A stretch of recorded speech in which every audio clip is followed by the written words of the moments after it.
Oi gente, tudo bom com vocês? Se você não me conhece, meu nome é Rafaela, eu tenho 20 anos e atualmente estou no 6º período da Faculdade de Medicina. E no vídeo de hoje eu vim responder algumas perguntas que vocês me fizeram lá na comunidade do canal. Eu deixei um post e pedi para vocês deixarem perguntas sobre medicina, sobre vida pessoal, sobre faculdade, cursinho, estudo, qualquer coisa que vocês quisessem saber. Então é isso, eu selecionei algumas perguntas, infelizmente não foram todas, porque foram muitas perguntas mesmo que vocês enviaram, mas eu sempre tô fazendo vídeos assim, então fiquem atentos à comunidade do canal.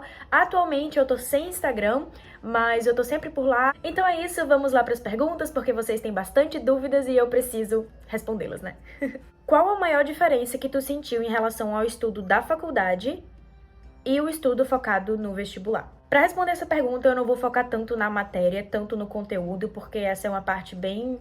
Enfim, que é bem clara, na verdade. Na faculdade você tem um estudo bem mais direcionado e aprofundado, e no vestibular você tem um estudo mais geral, apesar de bastante denso, e você estuda de tudo, não só aquilo que tá na sua área. Essa é uma diferença muito grande, né? A principal diferença, mas uma coisa que eu achei muito diferente é a questão da pressão e da cobrança, porque quando você tá estudando pro vestibular, quando você tá estudando pro Enem, eu sinto que tem uma cobrança muito mais externa, dos seus pais, dos seus familiares, dos seus professores, dos seus amigos, e enfim, apesar de existir uma cobrança interna também, de você achar que você tem que fazer isso, eu senti que a cobrança externa era muito maior do que minha própria cobrança. Já na faculdade, eu sinto que a cobrança interna é muito maior. Os professores da faculdade, eles já não ligam. Seus pais já estão mais tranquilos porque você finalmente entrou na faculdade. Os seus colegas ali estão no mesmo barco que você, no mesmo curso, né? Não é cada um tentando entrar num curso diferente. Então eu sinto que a cobrança interna é muito maior. Você se cobra muito pra ser um bom médico, pra estudar, pra tirar notas muito boas. Então essa é a principal diferença. E eu não sei se eu respondi a pergunta da maneira que eu devia ter respondido, mas isso é de fato algo muito marcante pra mim e a principal diferença. Qual técnica você usa para não procrastinar nos estudos? Eu vou fazer um vídeo em breve sobre meu método de estudos, o que eu tô usando agora no 6º período da faculdade para estudar, para tirar nota boa, para revisar.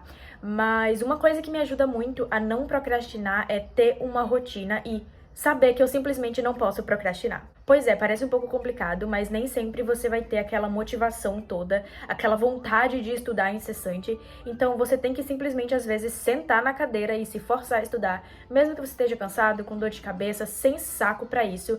Ter uma rotina e ter disciplina é uma das coisas mais importantes, assim, e nem sempre a motivação vai estar ali, e quando a motivação não tá, a gente tende mais a procrastinar. Então a rotina e a disciplina é muito importante nessa parte. Por favor, façam rotinas.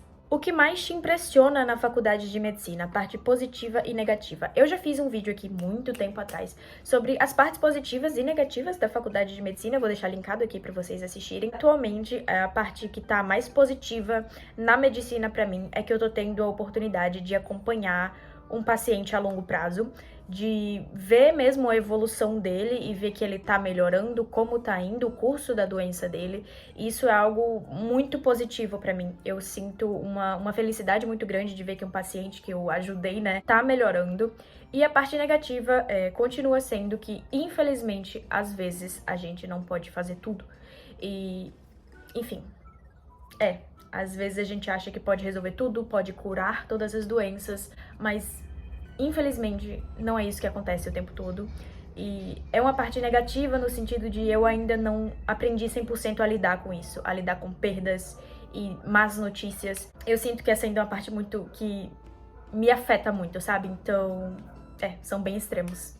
Qual o seu método de estudo e como você memoriza as informações? Como eu disse, eu vou fazer um vídeo em breve sobre meu método de estudos, mas basicamente o que eu tô fazendo atualmente é fazer revisão espaçada e não fazer anotações durante a aula, e sim depois, vendo videoaulas ou lendo o material do estudo que o professor passou com base naquela aula. Mas fiquem tranquilos que eu vou fazer um vídeo bem direitinho explicando tudinho o que eu faço pra conseguir tirar nota boa e pra me dar bem na escola, na faculdade.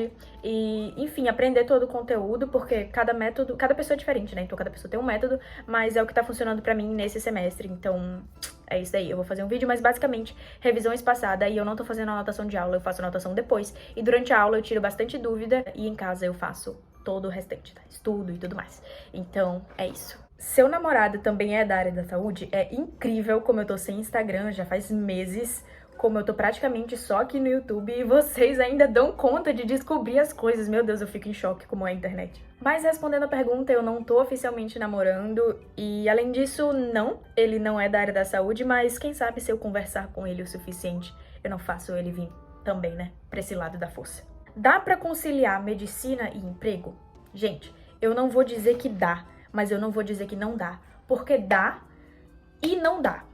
Depende muito do seu emprego. Se for um emprego em horário integral, é bem mais difícil, porque a faculdade de medicina em si, ela é integral. Mas, por exemplo, muita gente que eu conheço trabalha com internet ou tem o seu próprio negócio. Tem muitos estudantes de medicina que eu conheço mesmo, não só os que a gente vê pela internet, mas pessoas que eu conheço que trabalham com isso e conseguem se dar bem, se dar melhor, porque fazem os seus próprios horários, né? E gravam quando tem tempo e produzem quando tem tempo.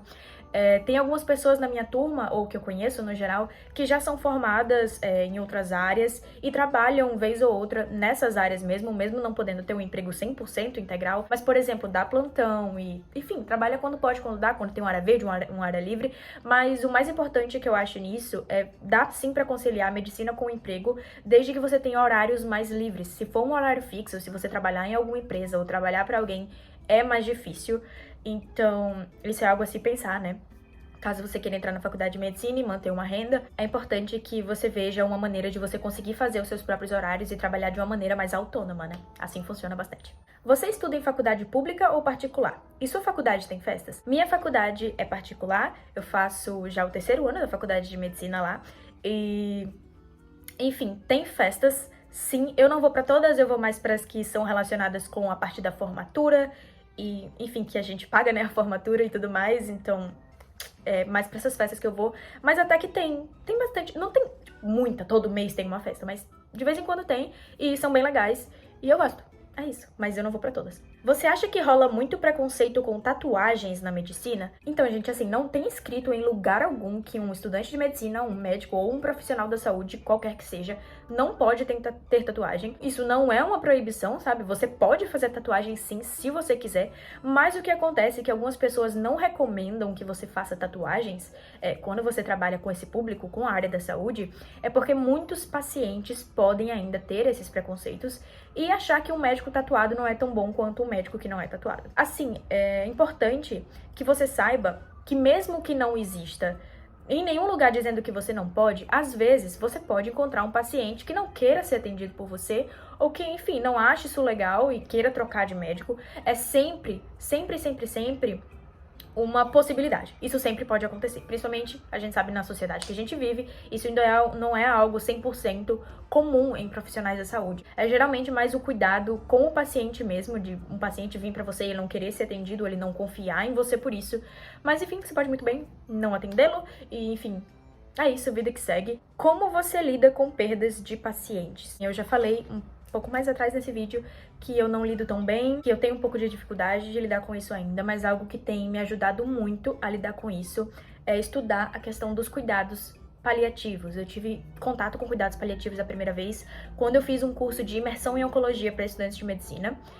E nesses cuidados paliativos, a gente tenta entender a morte como um processo natural da vida.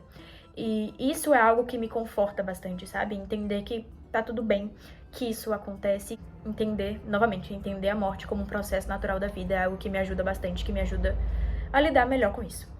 O que você aprendeu com a faculdade até agora que irá levar pra toda a vida? Fora os conhecimentos da faculdade? Tipo, fora...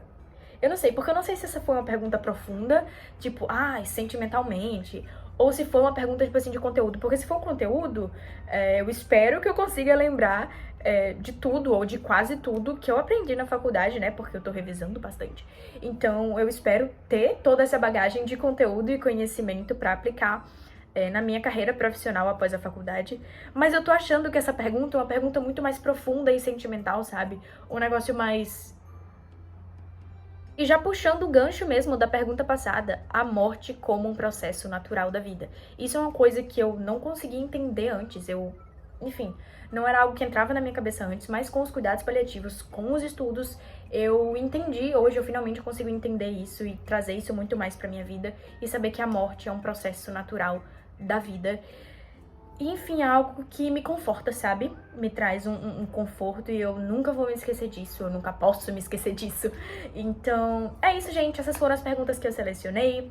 Se sua pergunta não apareceu aqui, você pode deixar ela nos comentários que eu vou tentar responder o máximo possível. Então é isso, espero que eu tenha ajudado, motivado e inspirado vocês de alguma forma. Um beijo e até o próximo vídeo. E espero que eu tenha tirado suas dúvidas também, tá?